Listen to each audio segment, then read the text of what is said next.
Ẹ káàsán, ìròyìn lérèfé ló ń dé sí ojú wòran yín láti ìkànnì Dominion tá a fi kalẹ̀ sí Ìyágankú nílẹ̀ Ìbàdàn. Usman Adelu lórúkọ tèmi. Ìjọba àpapọ̀ ti buwọ́lù wọ́n sì ti yọ̀ǹda rẹ̀ owó tó tó bílíọ̀nù 22 àti ẹ̀sún 9. Ìyún tó jẹ́ owó ìrànwọ́ fún tó ní ṣe láti pèsè gbogbo tó rọ̀ mọ́ ètò ìlera lẹ́sẹ̀ kúkú, èyí tí ń ṣàfihàn ìpín ẹlẹ́ẹ̀kẹta nínú ọdún tá a wà yìí. Ẹni tí ń ṣe mínísítà fún ètò ìlera àti ìgbáyégbádùn aráàlú ọ̀jọ̀gbọ́n Muhammad Pate ló kéde yìí nínú àtẹ̀jáde tó fi síta tó sì rọ àwọn aráàlú láti kópa lábẹ́ ètò ọ̀hún kí owó náà kó ba lè jẹ́ lílò lọ́nà tó yẹ àti ọ̀nà tó tọ́. Owó ọ̀hún ni wọ́n pé èròǹgbà rẹ̀ ní láti ró àwọn ilé ìwòsàn alábọ́ọ́dé nílẹ̀ yìí ní agbára tẹ̀wájú sí i. Bákan náà ni wọ́n pé èròǹgbà tí ń bẹ lẹ́yìn ètò ọ̀hún ní láti ṣe àtìlẹ́yìn fún ìpèsè ohun tó ní ṣe pẹ̀lú ètò ìlera alẹ́kùnrẹ́rẹ́ nílẹ̀ ti Nàìjíríà, àti pé kí àwọn ilé ìwòsàn alábọ́ọ́dé kí wọ́n lè ní ohun tí wọ́n nílò gangan lásìkò tó jẹ́ kí wọ́n nílò rẹ̀. Bákan náà ni wọ́n pé lára àwọn ìgbìyànjú àti ètò tó wà fún òun ni pípèsè àwọn nǹkan tí wọ́n lè lò fún ìtọ́jú tó bá jẹ́ ìtọ́jú ti ìpè ti pàjáwìrì. Iléeṣẹ́ ọlọ́pàá ilẹ̀ yìí ti rọ́wọ́ tó ajá fún ẹ̀tọ́ ọmọnìyàn ní Ọmọyẹlé Sowore ni wọ́n mú ní ilẹ̀ ga ti ìjọba àpapọ̀ èyí tó fìkàlẹ̀ sí ìlú ti Àbújá.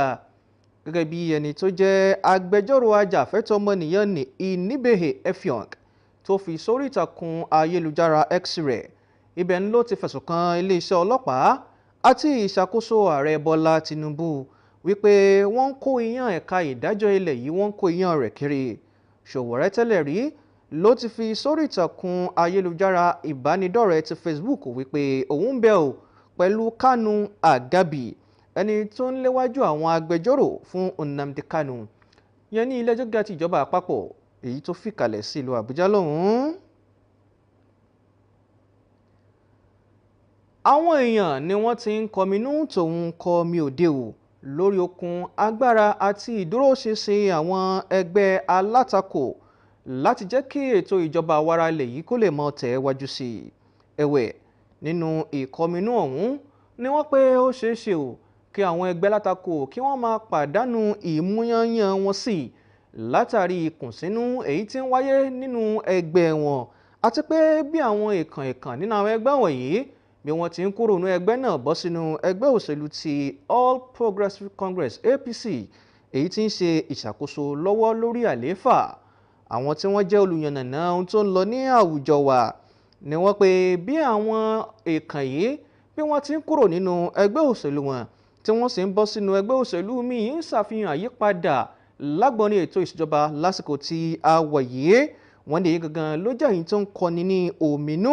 Wọ́n ṣàlàyé lẹ́kùnrẹ́rẹ́ o, wọ́n ní wípé ìgbésẹ̀ yìí gangan ń ṣàfihàn wípé ọ̀pọ̀lọpọ̀ nǹkan ló ti dàrú nínú ẹgbẹ́ òṣèlú wọn lọ́hùn-ún, àti pé wọn ò ní ètò èyí tó tọ́ àti èyí tó yẹ. Ẹ já gbọ́ síwájú sí i.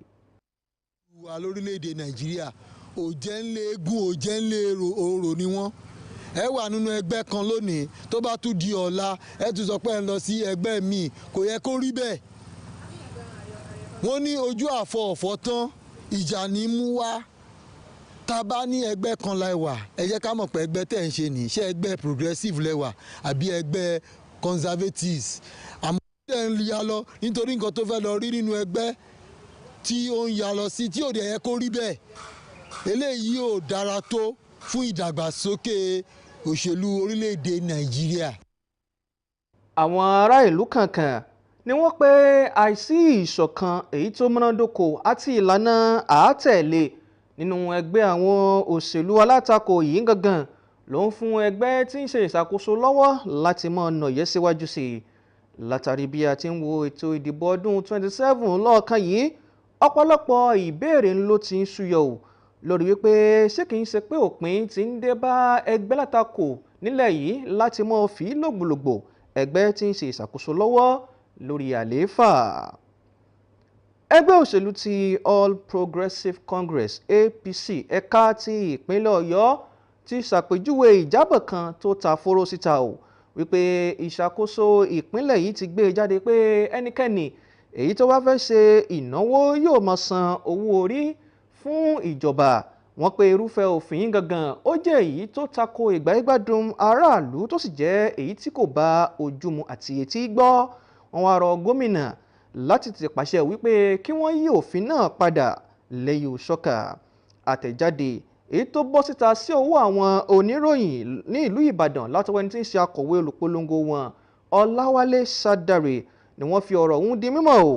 Ẹgbẹ́ òṣèlú ti APC ẹ̀ka ti ìpínlẹ̀ Ọ̀yọ́ wọ́n wá lu ìṣàkóso ilẹ̀ Nàìjíríà lọ́gọ̀ọ́ ẹnu lórí ìgbésẹ̀ tí wọ́n gbé láti gba àwọn ilẹ̀ kan padà èyí tí wọ́n pé ìṣàkóso Ṣèyí Mákindé ti gbà tó sì ti tà lágbà tó ti gorí àlééfà lọ́dún 2019. Ẹ̀wẹ̀, ìjọba ìpínlẹ̀ Ọ̀yọ́ ti pé irọ́ tó jìnnà sí òótọ́ òun ni ìròyìn kan tí ń ta fóró káàkiri ìgboro wípé ìṣàkóso ìpínlẹ̀ yìí ó sọ ọ́ di dandan wípé ẹnikẹ́ni tí ó bá fẹ́ ṣe ìnáwó bíi òkú àgbà, ìsọmọlórúkọ àti ìgbéyàwó ní láti san owó orí sí àpò ti ìjọba. Ọ̀rọ̀ yìí ń ló di mímọ̀ nínú àtẹ̀jáde tẹ́ni tí ń ṣe kọmíṣánná fún ìròyìn Ọmọọba Dọ̀tun Oyèládé tí ó buwọ́lù pẹ̀lú bó ti pé irúfẹ́ ọ̀rọ̀ ọ̀hún ó jẹ́ irọ́ tó jìnnà sí òótọ́ tó jẹ́ pé àwọn kan èyí tí wọ́n bá ba ìjọba ní orúkọ jẹ́ ni wọ́n fi síta. Gẹ́gẹ́ bí yóò ti sọ, ó pé irúfẹ́ òfin náà tó bá fẹ́ bọ́ síta yóò tọ́ ìlànà tó jẹ́ kó tọ̀ lọ lábẹ́ òfin èyí tó rọ̀ mọ́ sísan owó orí nílẹ̀ yìí, àti pé ìbuwọ́lù látọwọ́ ẹni tí ń ṣe alága fún àjọ tí ń pọ̀ wọlé lábẹ́lé ní ìpínlẹ̀ Ọ̀yọ́ yóò wà nínú rẹ̀ tó wá ṣe pé lóòótọ́ àti òdodo ni irú ọ̀hún jẹ́. Lábẹ́ ìròyìn ilẹ̀ òkèèrè, ààrẹ ilẹ̀ ti Ivory Coast lọ́hùn Alassane Ouattara ni ó ti ń gbìyànjú láti wọlé fún ìgbà ẹlẹ́ẹ̀kẹrin pẹ̀lú bó ti tọ́lẹ̀ láàfọ́ lọ́hùn bá ṣẹ̀rí wípé òun yóò máa tẹ̀ wájú sí i láti náà wá sókè èyí tó jíire bá ìjọba ilẹ̀ ti Ivory Coast lọ́hùn. Ètò ìdìbò èyí tó gbé Ouattara náà ló pé ó ṣeéṣe o kó mọ díje pẹ̀lú àwọn tó ti jẹ́ mínísítà tẹ́lẹ̀ rí nínú ìṣàkóso ìjọba ilẹ̀ ti Ivory Coast lọ́hùn àti ẹni tó jẹ́ aya tẹ́lẹ̀ rí àti agbẹnusọ tẹ́lẹ̀ rí fún ẹni tí ó gba ipò lọ́wọ́ rẹ̀ Laurent Gbagbo. Ouattara ló jẹ́ ọmọ oyè tí ó sọ wípé múṣemúṣe rẹ̀ dá múṣemúṣe jùlọ látàrí bí ó ti rí àtìlẹ́yìn ẹgbẹ́ òṣèlú tó ṣe kànrìn gbà jùlọ láàrin àwọn ọmọ oyè tó kù.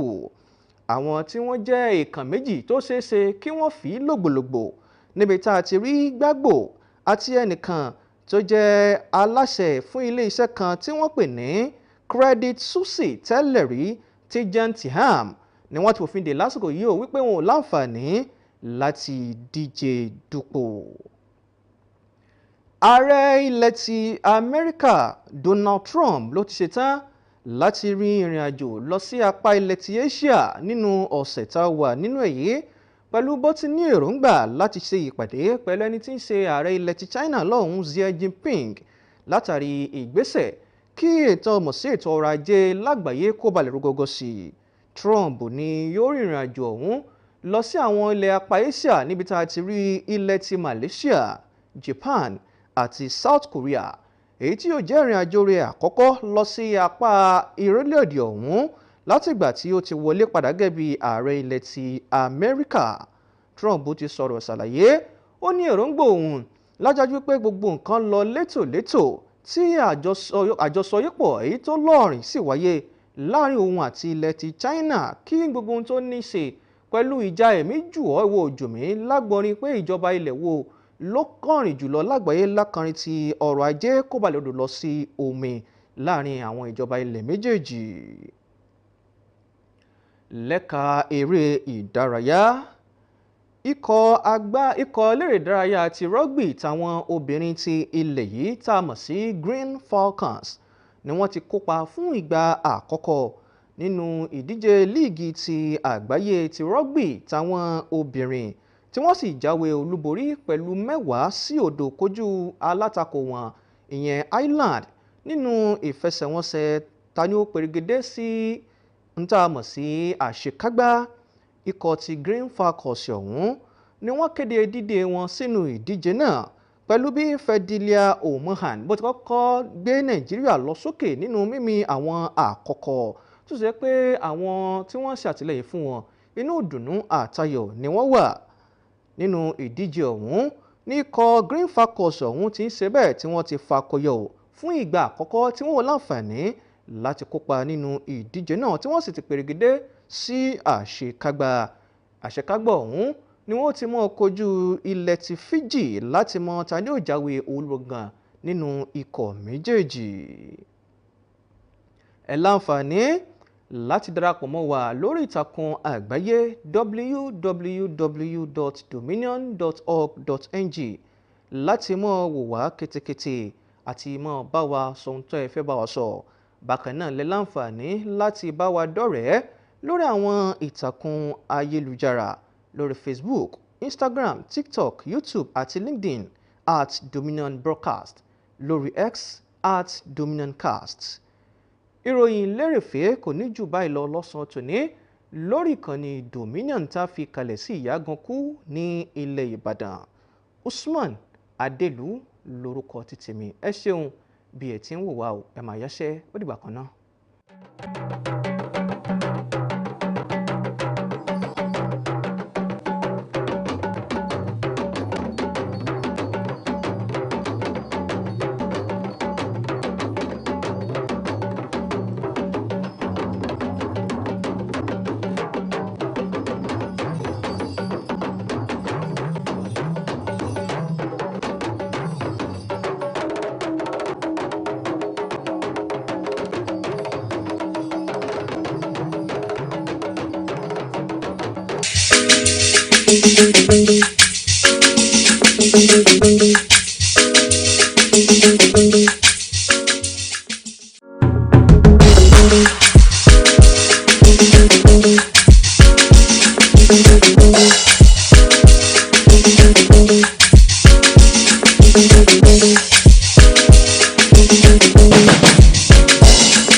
Òdèrè kòkò àlàáfíà ni, bó wọlé ayọ̀ ni, àtúnilára gbẹ̀dẹ̀gbẹ̀dẹ̀. Hello guys, it's your girl Odere. Keep watching Dominion Television, your channel of choice.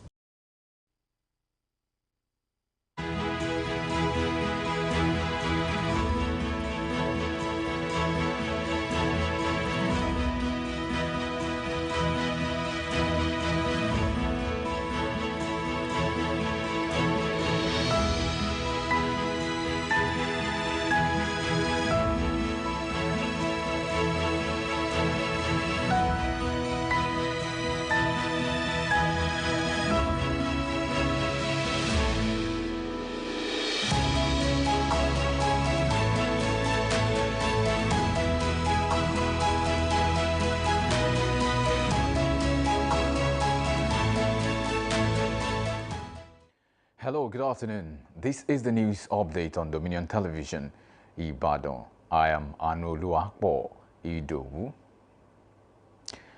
The federal government has approved and released 32.9 billion naira through the Basic Healthcare Provision Fund, BHCPF, marking the third round of disbursements in 2025. The Coordinating Minister of Health and Social Welfare, Professor Muhammad Pati, announced this in a statement urging citizens to actively participate in ensuring the funds are used effectively. The funds are intended to strengthen primary health care across the country. The BHCPF supports Nigeria's healthcare by providing basic health services, strengthening primary care, and allocating resources for emergency treatment. Nigerian police have reportedly arrested human rights activist Omoyele Sowore. Sowore was taken into custody at the Federal High Court in Abuja, and this was reviewed in a post on X by human rights lawyer Inibe Effiong, who accused the police and President Bola Tinubu's administration of undermining Nigeria's judicial system. Sowore had earlier posted on Facebook that he was with Kanu Agabi, the lead lawyer for Nnamdi Kanu, at the Federal High Court. The strength of the opposition has always been crucial for sustaining democracy in Nigeria. However, there are growing concerns that opposition parties are losing relevance, grappling with internal crisis, and experiencing significant defections to the ruling All Progressives Congress (APC). Analysts note that recent defections represent some of the most significant shifts in Nigeria's Fourth Republic, with numerous political figures abandoning their parties for the APC. This trend highlights deep fractures and weak structures within the opposition. Tilt towards the direction of a one-party state, and it will not augur well for this country. It will not speak well of our nascent democracy. Though people will say that in the People's Republic of China, there is a one-party system, the Communist Party, that has been dominating and dominating and dominating. But when we are talking about democracy, that is what we call freedom of expression, freedom of association. So there is what we call freedom to political parties. So politics is all about the scrabble for power and who controls what and who gets what. But it's rather sad that most Nigerian politicians today, I see them as greedy, a set of greedy politicians. Observers believe that the lack of unity and a common strategy among opposition parties has allowed the ruling party to flourish. You have seen the politicians in Nigeria today. They have shown to Nigeria that they are a greedy set of people, and it does not speak well of our own nascent democracy. As the 2027 elections approach, many are questioning whether opposition politics is nearing its end in Nigeria. Meanwhile, the All Progressives Congress (APC) Oyo State chapter has described the reported introduction of taxes payable by sponsors and organizers of social events to the state government as anti-people, ill-conceived, and unacceptable, calling on the governor to order a reversal of the policy immediately. This was disclosed in a statement issued and made available to the media in Ibadan by his publicity secretary, Olawale Shadari. The Oyo APC lauded the federal government over the latest steps taken to retrieve some of its landed properties that have been hijacked and sold by the Makinde administration since 2019. Meanwhile, the Oyo State government has denied reports of taxing the populace for social activities such as burial, naming ceremonies, and weddings. This was disclosed in a statement signed by the Commissioner for Information, Prince Dotun Oyelade, stating that the allegation is false and released for the sole purpose of maligning the government. According to him, any official table of this nature will have the revenue code for payment of any tax or levy and must statutorily have the signature of the chairman of the Oyo State Internal Revenue Board. Fresh FM Nigeria is set to celebrate its 10 years anniversary, outlining its activities for the planned days.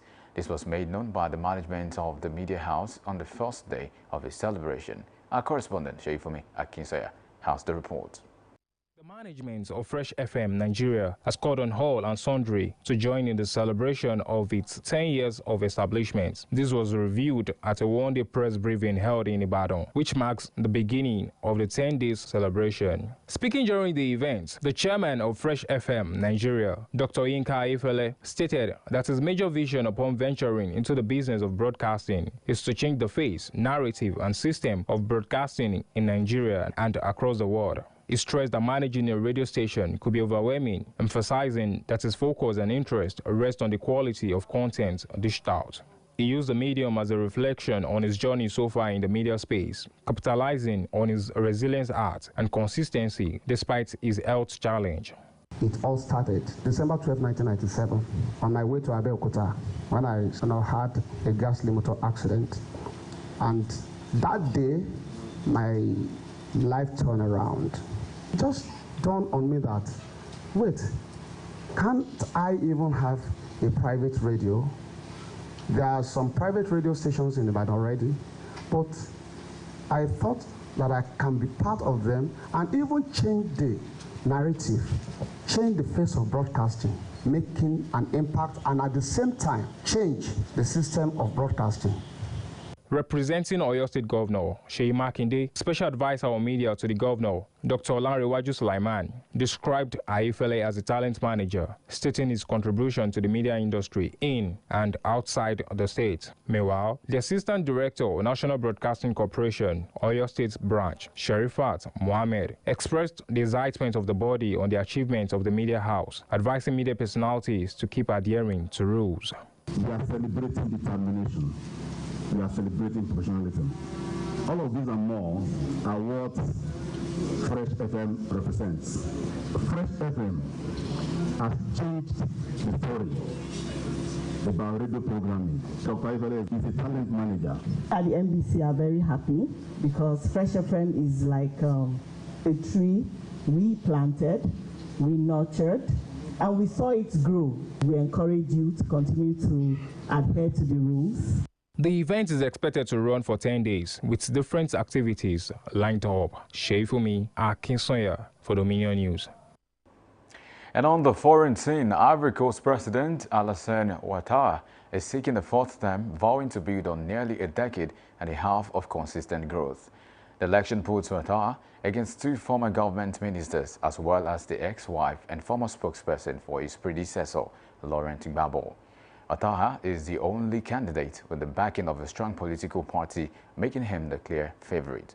Two more prominent challengers, Gbagbo and former Credit Suisse CEO Tidjane Thiam, were barred from running.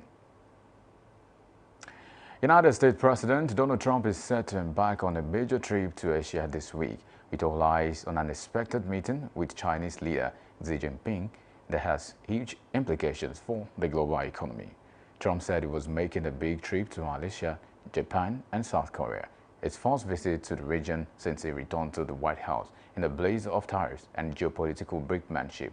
But Trump has made it clear he hopes to seal a good deal with China and end a bitter trade war between the two world's largest economies that has caused global shockwaves.